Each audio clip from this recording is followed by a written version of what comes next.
They were the heroes from the future, teenagers protecting the universe from those that would sow the seeds of chaos.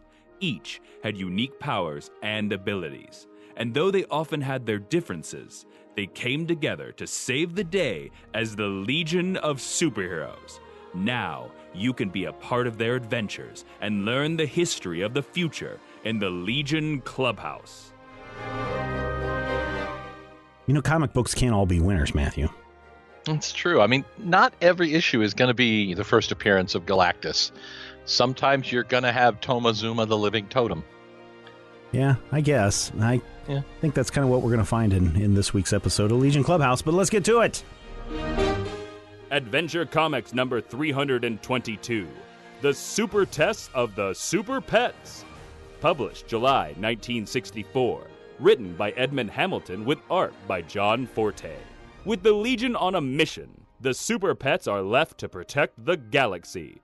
Can their newest member prove his mettle? What? Why? Matthew, why? Yes. Why are the Super Pets left in charge of the clubhouse? I mean, we go out of town and we leave our cat at home, but you know, he's not forming like super groups and trying to take over the world and creating dictates about 4 legs bad or 2 legs good. Well, there's a clear line of demarcation. There's a rules. You start with the Legion of Superheroes. Yeah. In their absence, then protection of the Earth goes over to the Legion of Substitute Heroes. In the subs' absence, You go to the science police. No, you go to the third level, because here's the thing.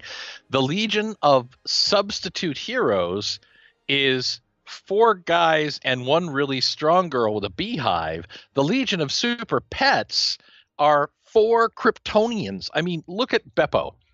Your monkeys, and he is a monkey because he has a tail, your monkeys are stronger proportionally than a human. So he is a Kryptonian level monkey, which means he's stronger than Superboy. And Comet is a centaur who got turned into a man, and then it's a horse who turned into a whatever. Okay, he's Kryptonian. And then you got a crypto dog. And then you got Streaky, who is a cat with Kryptonian powers. So you're really looking at a team that's literally more powerful than either the Legion or the subs. We've seen the Legion of Super Pets before try Twice to go now, into I action, but a lot of times those have been working with the Legion of Superheroes, not acting on their own. And certainly And that terrible scene where Lightning Lad will not stop riding Crypto like a horse. Get off the dog, Garth! But certainly we've never seen the pets have telepathy where they can all understand each other. Now, this is really weird. Mm-hmm. Saturn Girl can temporarily give people telepathy? No, not people. Just pets. But I could swear that Proty is communicating with everyone. Proty is telepathic himself. Oh. Proteans from the planet Antares have the ability to communicate telepathically, as does Comet, who is a horse, who was a centaur, who was a man, who's now a horse. Well, then how come he's never professed his love to Supergirl? Well, because he wants to be a man again, and he feels that if he declares his love for Supergirl as a horse, it'll be freaky. And he's absolutely right. He wants to become a man again. He wants to become a mannequin? He wants to become a mannequin? We've already seen that movie twice. He wants to fall in love with Kim Cattrall, who is playing Supergirl in this movie. Okay, so just so I'm clear. Yes. Supergirl gives the pets telepathy so they can talk with each other. Saturn Girl gives the Saturn pets Girl. telepathy so that they can communicate, because Proty and Comet could communicate. Beppo and Crypto and Streaky could not. And by the way, this is also how people used to talk about the Beatles. There's Beppo and Crypto and Streaky. I'm pretty sure that's what my grandmother thought. So Proty, who is already in the Legion, sort of, has to prove himself to be good enough to be in the Legion of Super Animal Pets. Proty is in the Legion the same way that Dream Girl is in the Legion, in that she has never actually, she's not actually a member. She's had a couple of adventures. People treated her like she was in, but it turns out she's out. Proty's never actually been given Legion membership. They're still treating him like as a pet. That's right. That's really creepy. They actually flat out say that even though he is clearly a sentient member of a sentient race who can think and has feelings and his own thoughts, they're treating him as a pet. So, yes, Proty decides that he is going to petition for membership in the Legion of Super Pets. And let's give the man credit. Let's give the blob credit.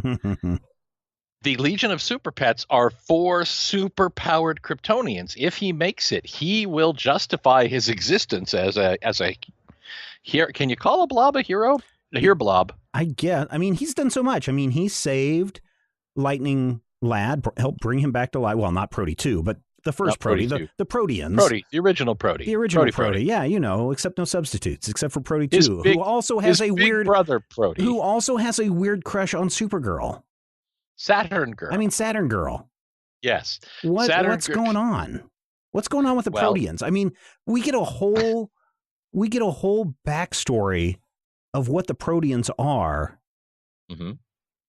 I think this is the thing that I think. Do you remember in his first appearance when Proty, the original Antarian that we met, right, saw Chameleon Boy and immediately turned into Chameleon Boy, and from that point they were best buds? Yeah. Proteans are telepathic, and I think they imprint on they're empathic creatures. Too, right? Telepathic and empathic. I think they imprint on creatures, and the original Proty imprinted on Cam. Mm-hmm. Proty 2, when he came to be the new Legion pet, has imprinted a little bit more on Imra. And I think. And do you think it's because of their telepathic connection? I think, well, you know what I think. I can tell you what my theory is, okay. But it's a theory. That's why I asked, kind of. Well, it's the year 2017. And remember, we're reviewing a book from 1964. My theory is based on a book from 1989. Okay. In that book, it was revealed that Proty, the original, did not resurrect Lightning Lad, but instead took Lightning Lad's place. And Proty's sentience, Proty's soul, Proty's essence, whatever you want to call it, was put into the empty shell of Garth Rands. And for the remainder of Garth Rands' time after his resurrection, that was actually Proty pretending. That's even creepier. That's even creepier when those two hook up. That's why Proty 2, in my theory, has bonded so much with Saturn Girl, because the other Protean in the room, who's still going to be vaguely telepathic even in his new body, is kind of like, I totally love Saturn Girl, you guys. Proteans are like, hey, we're just, mobile blobs of slorg. So what's this book that you found this information in? The Legion of Superheroes Volume 4, actually. Oh, okay, all right. I think it's like Legion I said, that makes it number 3. If that's all Legion continuity is real continuity, right? That's really super creepy, man. That portion of the continuity is disavowed now. Well, now it is, but still. At the end of 0 Hour, remember they wiped it back, but they also brought back the original Legion after the story, but before the end of the Crisis. So Jeff Johns revamped the Legion in 2009 or so as a Legion that did not actually grow up into the Volume 4 Legion. So it's essentially just like those future Legion stories we've seen. Yeah, they're in some other pocket Saturn universe. Yeah. So I guess that's really creepy for people that are following along with the adventures and don't remember the whole I'm really Proty inside of Lightning Lad's body. Also creepy. Yes. Creep factor 5. And they have 2 babies. So, but the question is, Proty's up there and all the super pets are just giving him the ugly mug. And he has to tell them their whole backstory, which goes on for like a page and a half of what the Proteans are and where they come from and how the challengers of the unknown found them and then turned beams of energy on them and that kind of stuff. Okay. Not everybody in a purple coverall is a challenger of the unknown. They should be. Because come on. That kind of fashion sense, you're really going somewhere where people don't know what's going on. Now, no. Wrong. Bad. People in purple jumpsuits, please send your pictures to podcast@majorspoilers.com and we will make you an honorary challenger of the unknown. But you have to be wearing a watch and it has to be stopped at exactly 4:20. No, that's not even. Hey, be on the Okay. lookout for our new podcast, Challengers of the Unknown, coming in 2020. 420. So, in any case, the Legion of Super Pets, Crypto, Streaky, Beppo, and Comet keep doing, and this is important because remember, these are the pets of the Legionnaires. These are the pets of the actual Legionnaires. So they do what the Legionnaires do. They keep creating more complicated Shreks to keep this poor Protean out or to make him prove his worth. So what you got to do is you have to go and drink 7 tequila shooters and then surf on the top of Styles' Wolfmobile past the police department. Oh yeah, this title of this episode should have just been called Legion of Super Dicks, because the pets are just like giving Proty these just lamest, hardest, these just worse than what the Legion would give Superman kind of stuff, and just expecting him to play along so that he can become a member of their little exclusive organization of Kryptonians only. I mean, they should have hung the sign outside that says "No non-Kryptonians allowed." No non-Kryptonians allowed. So I don't, okay. I mean, yeah. Proty accepts all challenges and defeats all challenges, including fooling the Legion members who are coming back. We'll talk about where they were at in just a moment. But the biggest challenge that the Super Pets give Proty is you have to keep the Legion of Superheroes out of the clubhouse. So Proty creates this like totally janked up, mashed up. He took all the model kits inside of the Legion Clubhouse and smashed them all together into a giant Death Star. And then he laid like he was, because it's the Aurora model kits and those things are collectible now. And so then as the members are coming back, they're like, oh no, something's gone wrong. And if we use our X-ray visions, we can see that Proty's laying on the floor dead. We don't even know what this machine is. We better stay out for a half hour until time passes. And then Proty's like, haha, I fooled you all. Comet's just like, dang it, this guy. I guess we have to let him in. Darn it. Give him one of those damn belts and we'll make him a member. Now, he has the belt. And by the way, Proty 2 wearing a flight belt is adorable because he's too small and he doubles it around himself like bandoliers, like he's playing a stereotypical bandito, but he's also just a blob of cookie dough kind of floating through the air. He has the ability to mimic anyone. Why does he not just take on a humanoid form? Or take on the form of something that can already fly, like a bird. Yeah, I mean, although when he turns into a salmon and is still wearing the flight belt. I'm sorry. The salmon has a flight belt. I give Edward Hamilton a big thumbs down on this issue. Oh, except for one thing. Yes. Once again, we see, and this is the reason why everybody has to go flying off, is Time Trapper. Time Trapper is still doing all sorts of horrible things. Yes. And so it makes me wonder. The 4th issue in a row. Yeah, 4th issue in a row. And I wonder, and this is the big question, is this the first multi-issue, quote unquote, campaign that we see in comics? It's not like the Time Trapper is the big bad in every issue, but the through line of, oh my gosh, we're banging our heads into the Iron Curtain of time, and now we're going to go out and fight him, and he's tried to get our ultimate weapon and everything.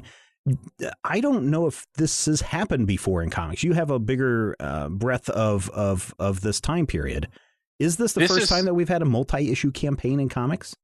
No, this is 1964. This is going to be about 3 years into the early Marvel comics. So at this point, the first few issues of Spider-Man do exist. The Fantastic Four's adventures have been around for a couple of years. But for DC especially, this is, while not the first, one of the earliest and probably one of their earliest prolonged attempts to define continuity. And again, we've talked about how the Legion, this Legion, keeps popping up in later Legions, and people are really enamored of these first 100-odd issues, the first probably 6 or 10 years of the Legion, in ways that later iterations aren't, because of the fact that they try so hard to build up this continuity, and they have these moments that don't make sense, so they go back and they build continuity behind it. And they've basically come up with this contraption where all of a sudden it's starting to fly, and having this time trapper, this overarching time trapper bit, I think is to my knowledge, one of DC's first prolonged attempts at having a month-to-month continuity rather than just broad strokes of Superman is Clark Kent. Right. He works at the Daily Planet with Lois.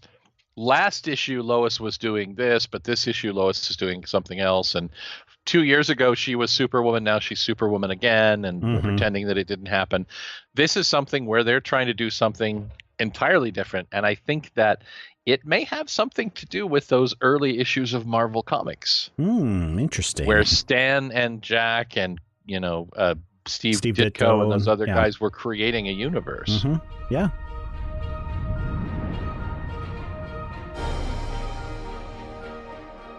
This double issue, 322 and 323, features another Legion tryout day. It does. And we get some real winners here. Oh, the first appearance of Double Header, who may be the most useless character ever in the history of anything. And I'm a fan of Matter Eater Lad. Yeah, but doesn't he come on later? Don't they find a role for this guy? Doubleheader ends up joining the Legion of Substitute Heroes Auxiliary for those heroes who are not quite ready to be a sub. Think about that for a moment. You're not ready for the show. You're not ready to be a backup for the show, but you might be ready to be prepared to be a backup for the backup of the show. And Doubleheader is literally just a guy with two faces. Yeah. And we later learn that he's actually he's budding into two people. He's like gross. A protozoa. Yeah. Later his head's separated. He has two separate necks and he becomes really broad, but he doesn't actually have any powers other than, being two Lex Luthors glued together in the middle. Well, he can see where he's coming and going. This issue also introduces us to Spider-Girl, which is, for me, I was like, oh, she comes back in the future as another Legion member, because it's like I kind of dig that both Doubleheader and Supergirl and the auxiliary members and the substitutes and some of these others that just have this momentary tryout actually do come back later to become members of the Legion of Superheroes. Spider-Girl is unique in that not only she comes back, but she comes back multiple times as a member of the Legion of Supervillains, including along with Radiation Roy, who we met in a previous episode, as a part of the big Legion army, the Legion of Supervillains army that vows to destroy the Legion at the beginning of Volume 3. She also, in that 5-year later gap, the future Legion Tales, the future of the future, becomes either a Legionnaire or an associate of the Legion for quite some time. So at the point when they don't have costumes and they don't have code names necessarily, and they're kind of running around this future crapsack world, and they're all in their early 30s trying to come to grips with their lost mortality. Yeah. Spider-Girl, or Susa Paca is her real name, becomes a close associate of Ultra Boys and ends up hanging around with the Legion. And at one point, this is brilliant, the Legion has to go undercover, right? Because the science police wants to find them and put them in jail. So Susa has the brilliant idea to dye her prehensile hair blue because the science police won't arrest a girl who looks exactly the same height, weight, and general demeanor as the girl with prehensile red hair, but in fact has prehensile blue hair. It's interesting that you mention her hair that she can control or try to control in this issue, because when did the Inhumans debut? The Inhumans, called the Inhumans, debuted in Fantastic Four 45 in December of 1965. So a little more than a year and a half. Yeah, this is August of 64. Oh, yeah. So a year and a half. But Medusa herself actually predates the Inhumans name. She appeared in 35 in March of 1965. So still about 8 months in the future of this story, but she appears as Madame Medusa as part of the Frightful Four in her first appearance. Yeah, I just find that crazy. I mean, and again, you can only come up with so many gimmicks with super. I mean, we've talked about this before, that when you're forming your generic super team, you have the strong guy, you have the speedy guy, you have the powerful woman, you have the strategist, you have the shapeshifter. You have the energy guy who could be, fire or ice. Yeah, or you have the laser. elemental, and then you have the guy that can talk to fish.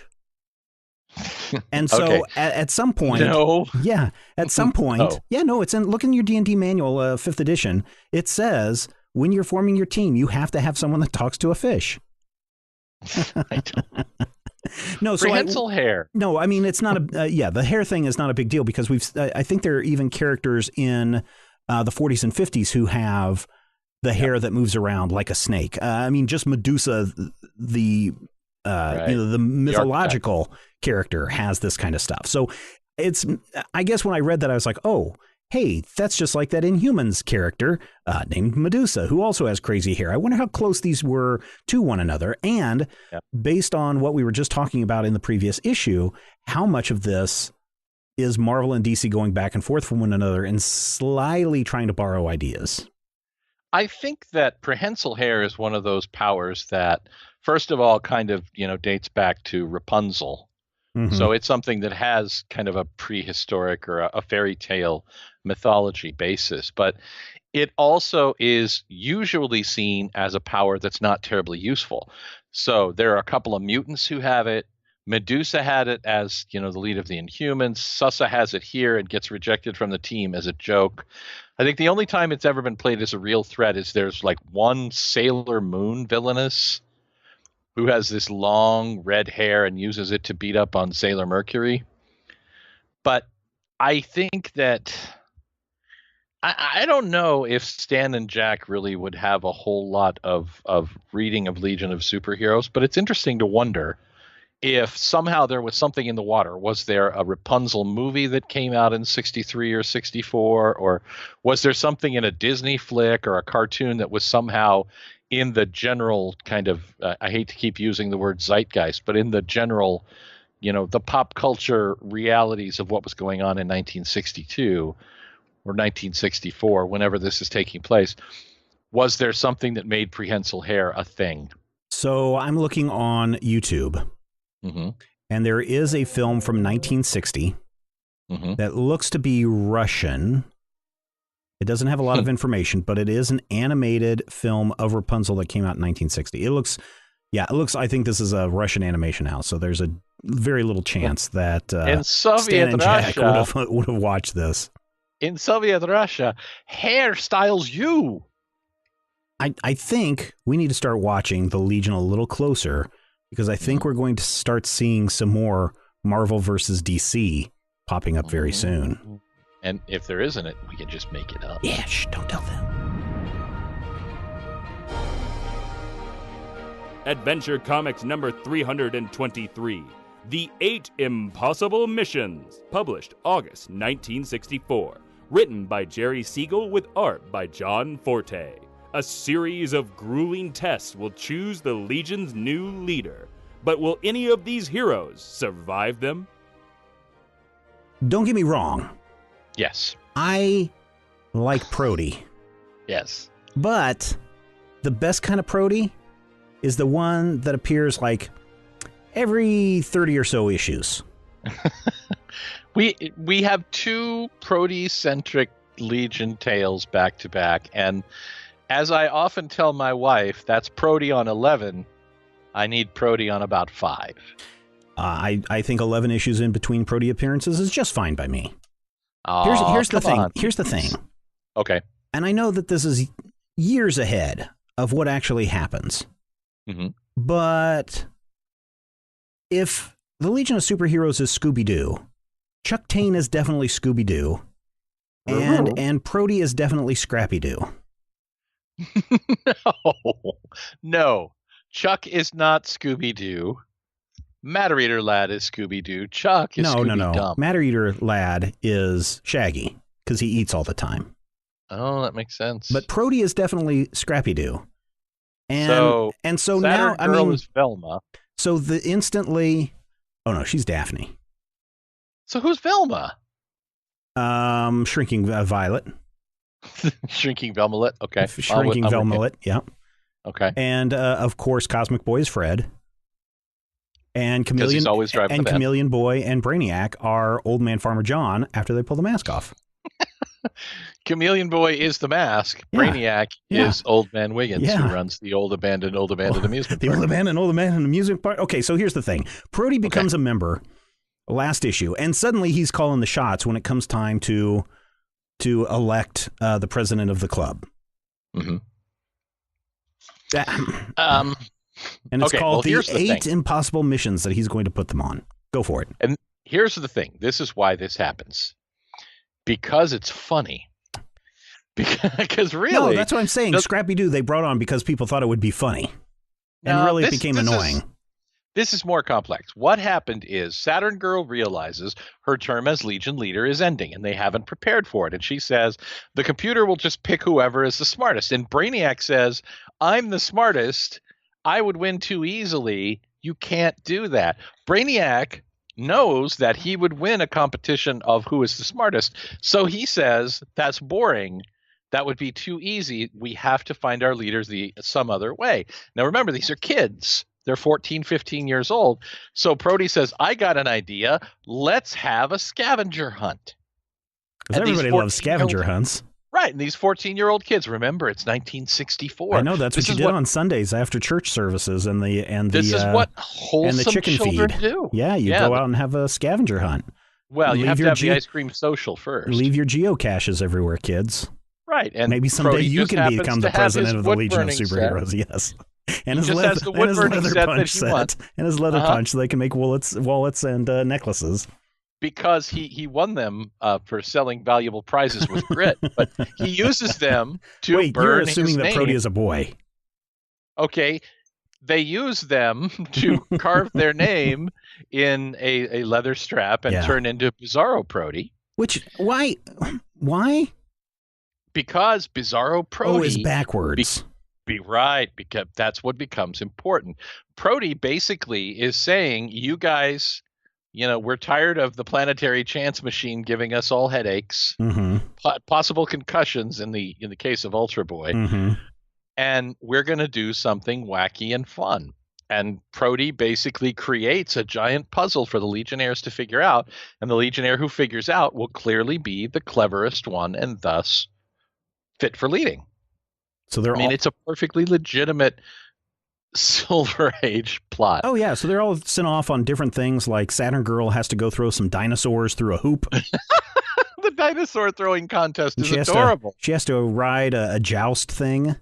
Actually, it's not a joust thing because it's a kangaroo that flies, and jousts are ostriches. It's a kangabronk. It's part kangaroo, part griffin, part... I'm not sure what that head is. It's a kangaroo head. That's not a kangaroo head. Yeah, except the it's like ears a hairdryer or something. The ears are packed down underneath its helmet, so it doesn't get.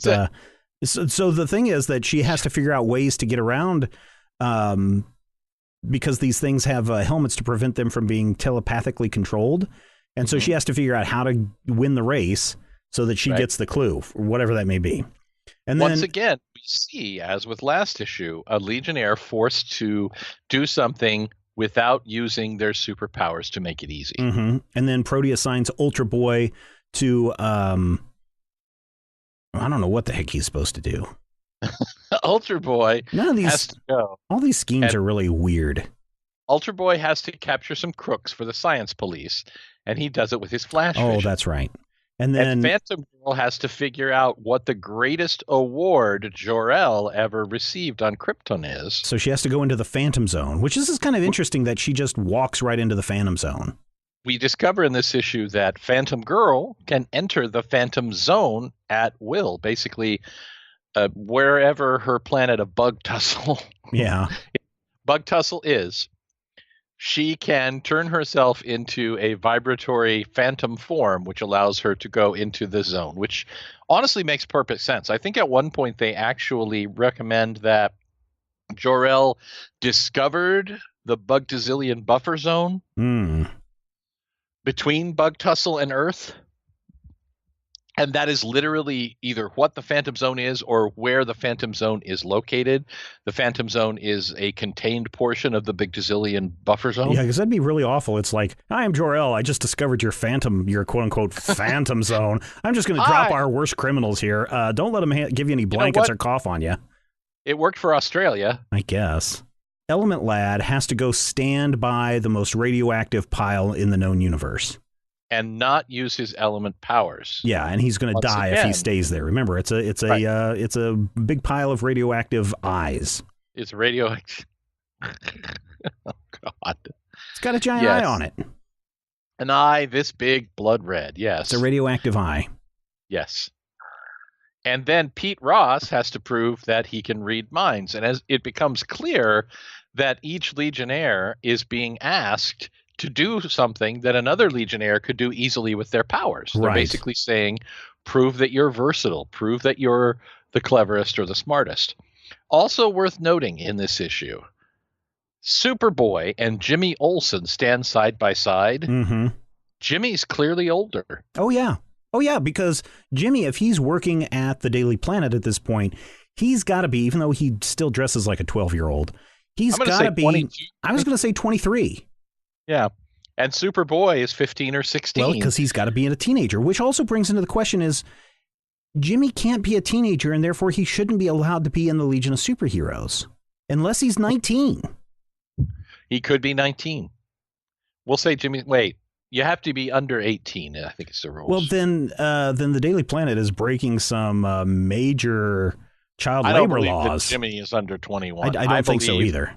The Legionnaires because he broke the lives rules. by himself. He's got that harpy girlfriend of his. Yes, Lucy, the evil Lucy Lane. The evil Lucy Lane. They're drinking cheap champagne. But also interestingly, for perhaps the only time, to my reckoning, that I can remember, both honorary member Pete Ross and honorary member Jimmy Olsen are in this issue together. Yeah, no, this is actually the second time that we've seen them together because in that one issue with the Kennedy, right. Both of them are there together as well. That's not a Legion issue. Why did we even review that? We talked about that. Listeners can go back and find out more right here on the Legion Clubhouse. So yes, because Pete knows Superman's secret identity, he uses his knowledge that Superman doesn't know that he already knows that he's Clark Kent, and pulls a gimmick and does a trick to make everyone think that he has telepathic powers. And then Brainiac has to solve 3D chess again, years before Star Trek would do it. Three computers. Not one of them named Computo, although that will become more important later on. That's 20 issues down the line. Yet. And then Creepy Jimmy uses his Creepy Jimmy powers. Proty looks at him and says, "You, Earth Boy, entertain us." I know, right? Isn't that kind of like the weirdest thing? It's just like, you, Jimmy Olsen, make me laugh. Mm-hmm.